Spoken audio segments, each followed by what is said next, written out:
Hi everybody, welcome back to my channel. This is Debbie from the Inspiration Station. Today I'm doing something a little bit different.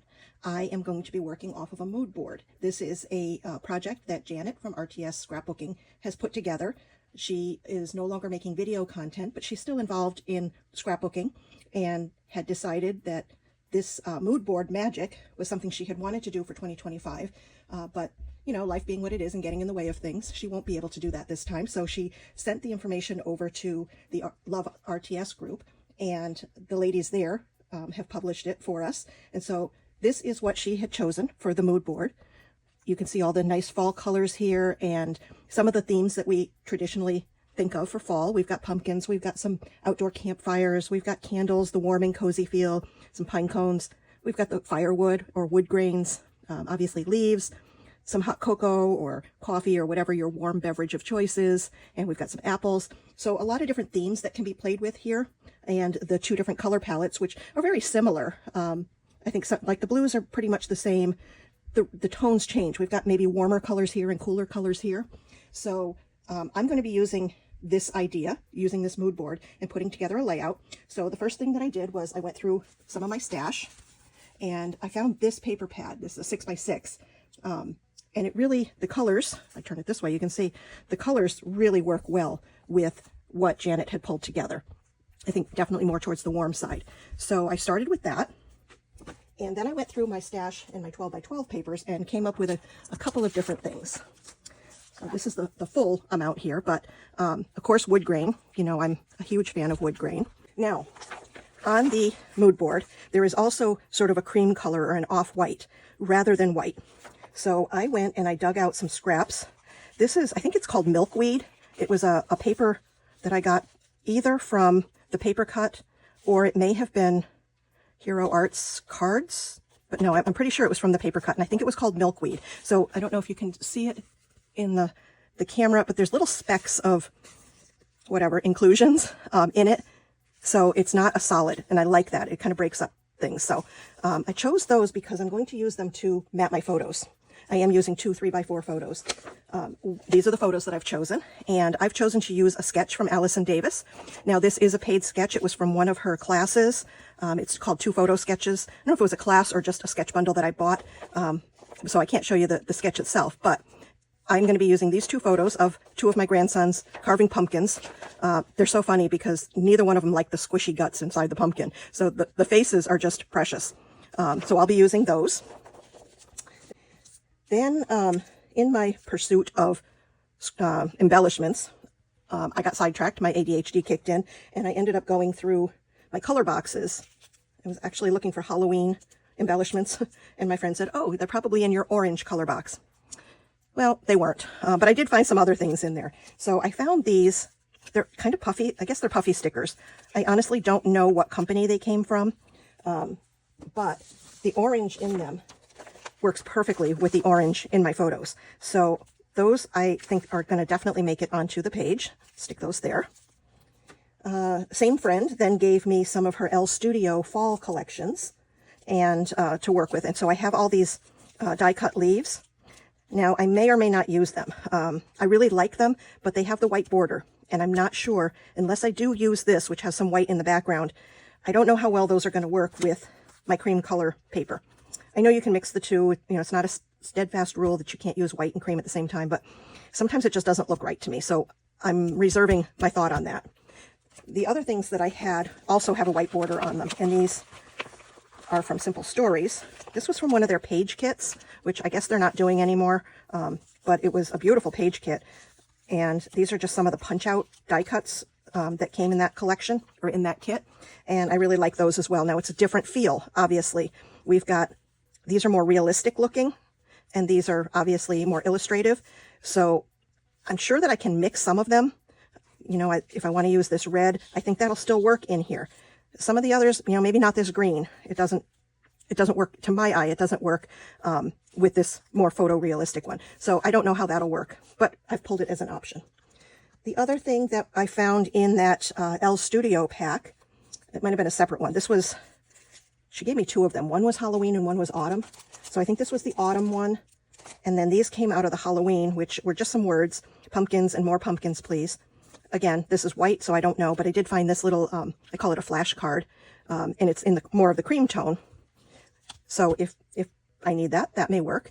And then I threw in this jute twine.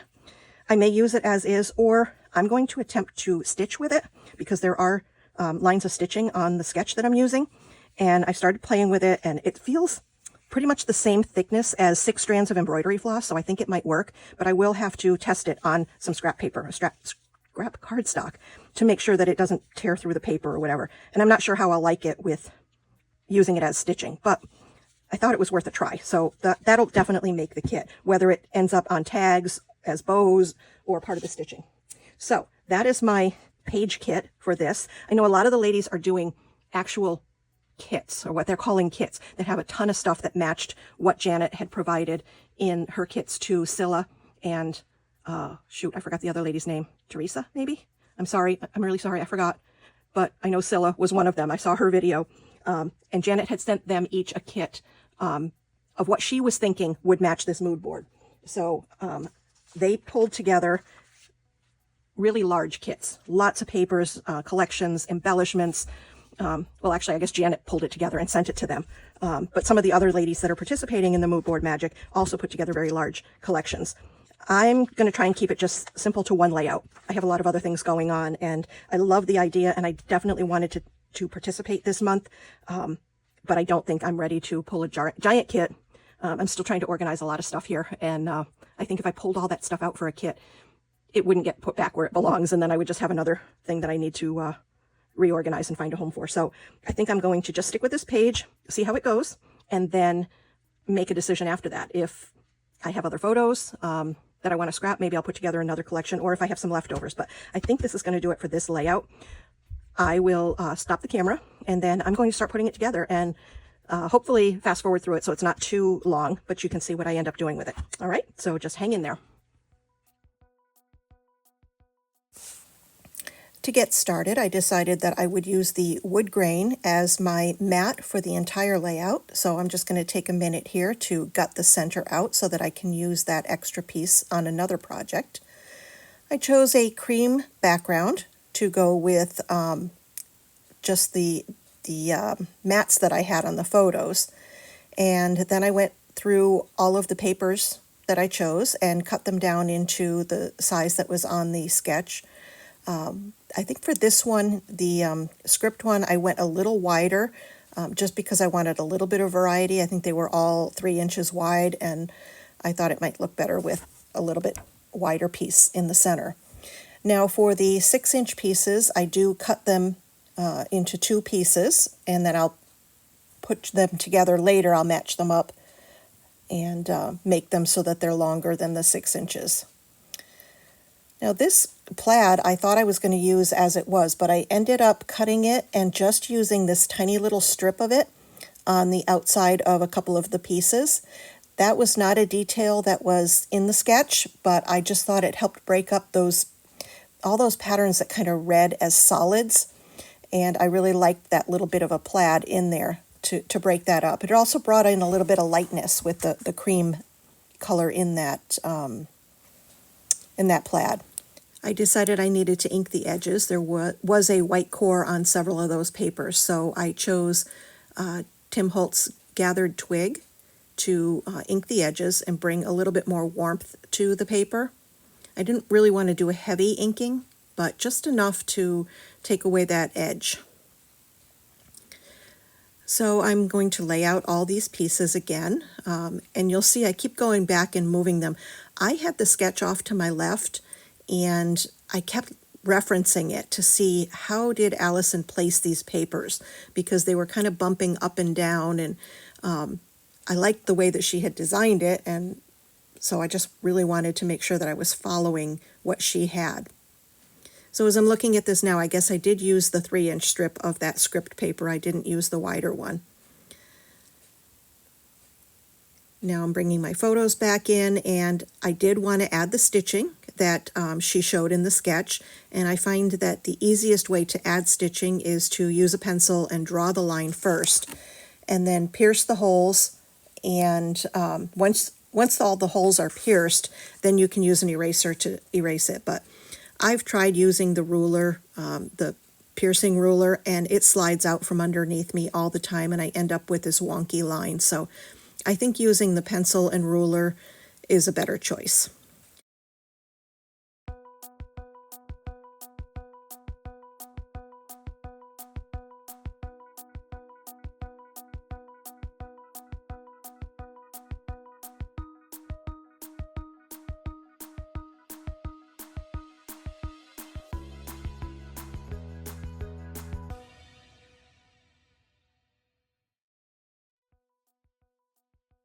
So I did try using that twine, and at first I thought it was going to work. I did a few stitches and it looked fine. And then I went back and I thought I should probably go a little bit longer and see what happens as that twine gets pulled through so many times. And sure enough, it did start to fray and come apart and get kind of hairy looking. So I've decided not to use the twine for the stitching. So I went and got my embroidery floss box, and now I just need to choose a color. I don't know if I want to go with a dark brown. That kind of, and this rust color looks good on the orange, but I don't think it looks good on the red. So I've got the dark brown, I've got this cream color, which will really show up. What else? What other opportunities do I have here? Again, this one looks good on there. Maybe if I just did the colors that match the paper, I don't know how that would look. Let's see. Ooh, that's kind of bright. Not sure that's the right color for that. What else? Then we had the close match to that. And then we'd have to use this over here again. Yeah, that's too bright. I don't like that. Maybe this one instead. Yeah, that might be better. It's not quite as bright. Okay, and then we've got this color again over here. Oh, do I want to do that, or do I want to keep it simple and just do, I think that might be the way I'm going to go. Let's see. So I think I'm going to go with the brown. I think I've decided that will do. Put this away. If you are interested, this box here I got off Amazon. There's a link below for it. It actually came with all of these embroidery floss already wound on them, which was a huge selling point for me. It also came with a bunch of needles and some other sewing notions. My favorite part is this little guy here. This is the needle threader, which I use all the time because I cannot see the holes.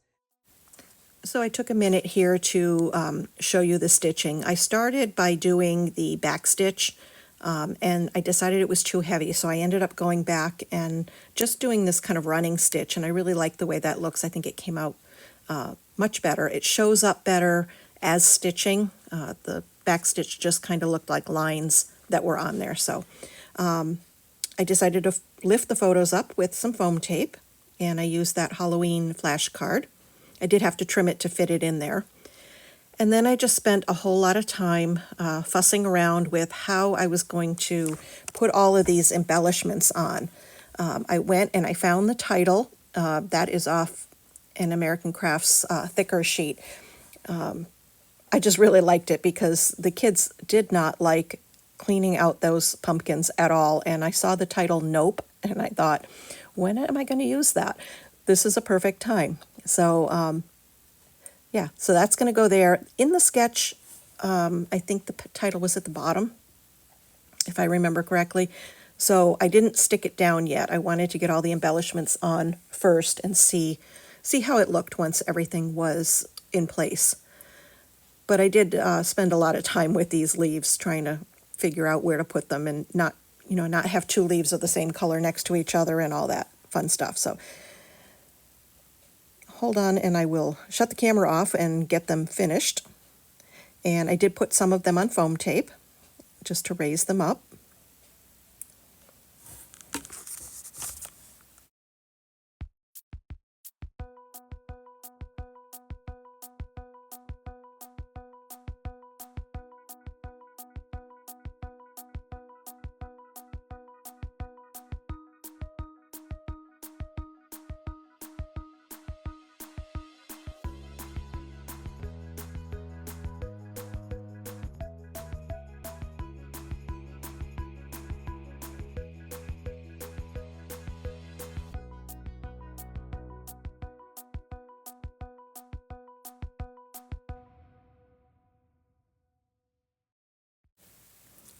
Once I got all of these puffy stickers stuck down, I went on and did my journaling on the computer.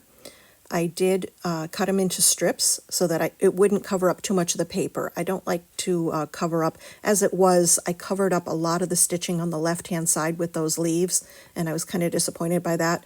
Also, the red paper that I liked that had all those icons on it really got covered, so you don't see much of it. So I decided for the journaling I needed strips rather than a block. And I just used some 1/4 inch, no, 1/8 inch, I guess. 1/8 inch, is it 1/8 or 1/4? Maybe, I don't know, I think it's a 1/4. Foam tape to put those down.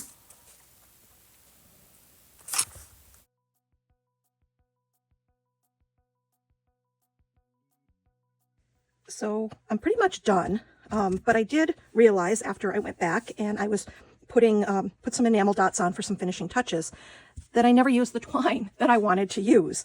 And I couldn't really figure out a way to put it on that looked right. I tried making some little bows and some little bundles and tucking it in, and it just didn't look right. So what I thought I would do is make myself some tags. And so I just went back to that 6x6 paper pad. Let's see, how big do I want them? Probably about that big. Really scientific here. And I am going to use my little corner punch here and see if I can make something that looks like a tag, even though it's not, because I'm just using the little strips. I think that'll work. Find a hole punch. I don't want anything too big because it's just a tiny little strip. There we go. So I think that can work. I also have it in blue. Let's see. See what it looks like in blue.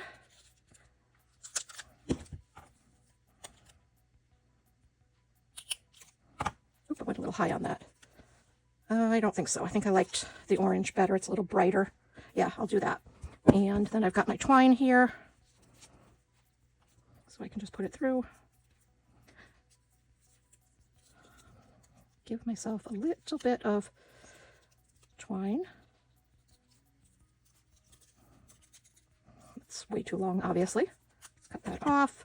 And let's see. I think I want a little bit of lift up here. Let me see, what do I have for very thin adhesive? I think this is the thinnest one I have. This is one of the scrapbook.com ones. Let's see if I can just put a little bit on here.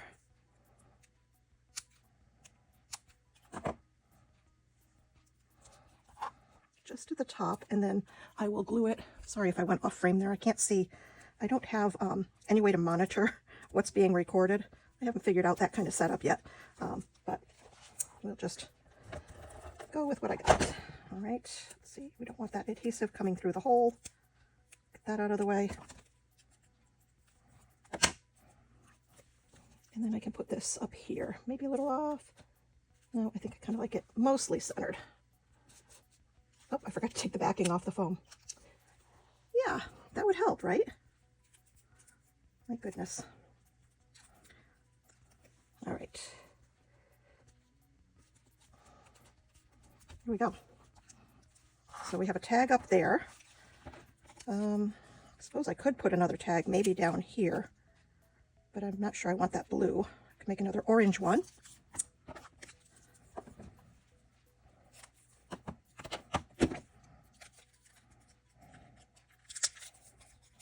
I keep forgetting that I have this old punch, and I'm always struggling to cut these corners evenly.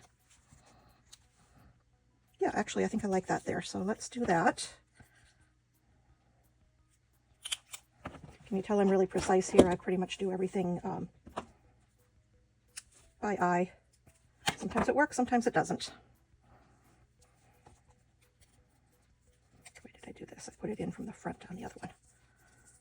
Sorry, I do talk to myself when I'm working. I call it thinking out loud. I don't know, do you guys do that too? Do you talk to yourselves when you're creating?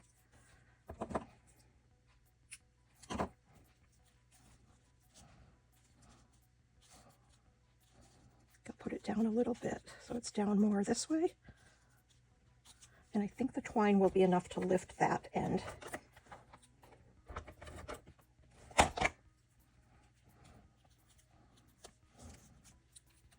That twine, that jute, leaves a lot of fuzzy stuff. There we go. Okay, so I did veer from the sketch. In the sketch, the title was at the bottom, and there were embellishments, shapes, I think they were hearts, going down both sides of the page. I didn't do that, obviously, but I do like the way this came out. Let me make sure there's no other loose papers on there. So, you know, the goal was to use that mood board that Janet created. If you'll remember, the mood board magic, and I think I did a pretty good job with it. The colors, picked up the colors. I've got some pumpkins in there, leaves, got some wood grain for the back. So yeah, I picked up a few elements off of that mood board, and I'm pretty pleased with it. So thank you for sticking around this long. If you enjoyed this video, please give it a thumbs up. If you haven't already, please subscribe. That means the world to me. And I will see you in the next video. Have a great day.